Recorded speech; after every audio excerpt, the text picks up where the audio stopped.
Bismillahirrahmanirrahim. Elhamdülillah ve salatu ve selamu ala men la nebiyye ba'de. Allah Teala buyurur ki: "Ve zekkir fe inne zikra tenfa'ul mu'minin." Hatırlat, həqiqətən də hatırlatmaq möminə fayda verir. Zikrin fəzilətlərindən biri də odur ki, insana itaəti, ibadəti asanlaşdırır. Allahın əmrlərini yerinə yetirməyi və həmçində qadağanlardan çəkinməyi onun üçün asanlaşdırır. Və bəzən insanda hiss olunur ki, insan ibadətlər üçün tənbəllik çəkir. Namazları əda etməkdə tənbəllik çəkir.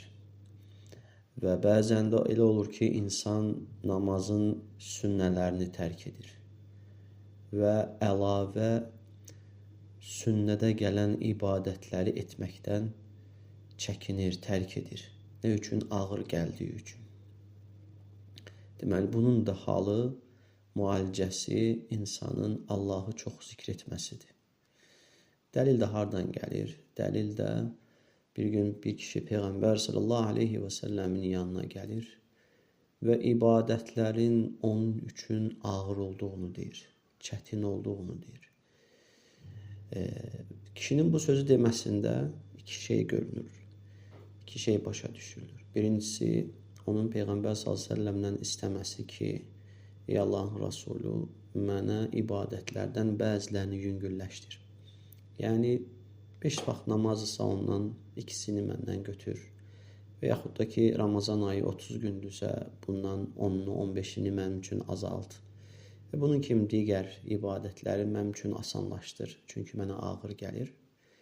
Və ikincisi də odur ki, o Peyğəmbər sallallahu aleyhi və səlləmdən elə bir şey tələb edirdi ki, elə bir şey istəməyə gəlmişdi ki, Peyğəmbər sallallahu aleyhi və səlləmdən elə bir nəsihət, tövsiyə istəyirdi ki, ona bu ibadətlər asan gəlsin deyənə. Deməli, burada başa düşülən birincisi yox, ikincisidir. Yəni, Peyğəmbər s.ə.v-dən tövsiyə istəmək üçün gəlir. Peyğəmbər s.ə.v də ona buyurur ki, dilin daim Allahı zikr etməklə məşğul olsun. Həqiqətən insanın dili Allahı çox zikr edərsə, onun üçün ağır olan ibadətlər asanlaşar. Fikir versəz, Peyğəmbər s.ə.v səhih hədislərində buyurur ki, münafiq üçün ən ağır namaz fəcr namazı və həmçinin də işa namazıdır. Və başqa ayədə Allah-u Teala münafiqlər barəsində buyurur ki, وَلَا يَذْكُرُونَ اللّٰهَ إِلَّا قَلِيلًا Onlar Allahı çox az zikr edərlər. Buna görə insanın Allahı az zikr etməsi, onun ibadətlərdə tənbəlləşməsinə gətirib çıxardır.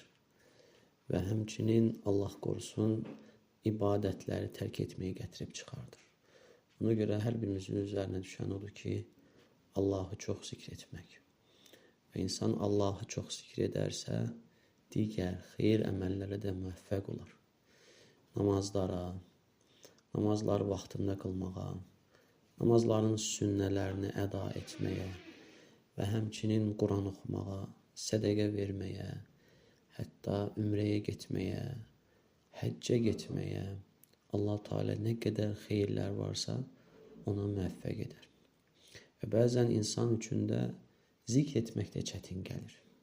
Və bu zamanda Peyğəmbər sallallahu aleyhi və səlləmin məşhur duası var, hansı ki, hər namazın sonunda, təşəhhüddən sonra və salamdan qabağa oxunur. Allahümmə, ey Rəbbim, ə'inni mənə kömək elə.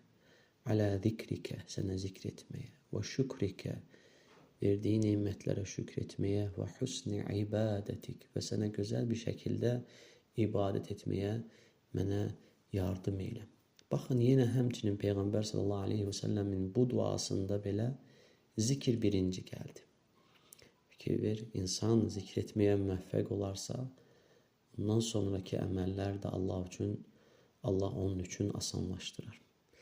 Və bu dua əgər İnsan ərəbcəsini bilmirsə, hətta Azərbaycan dilində belə edə bilər.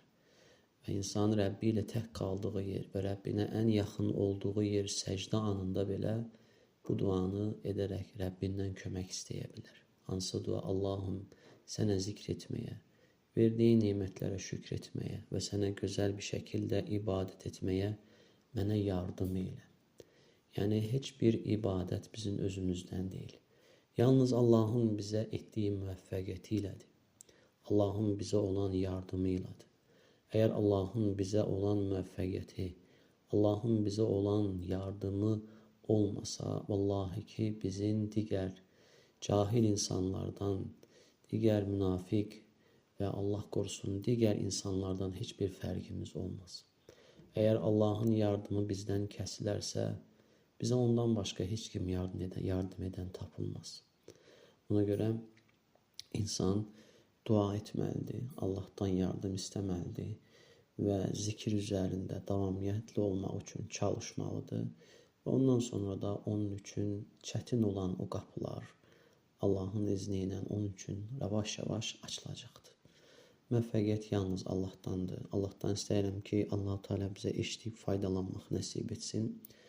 Və həmçinin də kim bir şey eşidərsə, bunu başqasına çatdırarsa, ona əməl edənin savabı da ona səbəb olan insana yazılar və əməl edən insanın savabından azalmadı.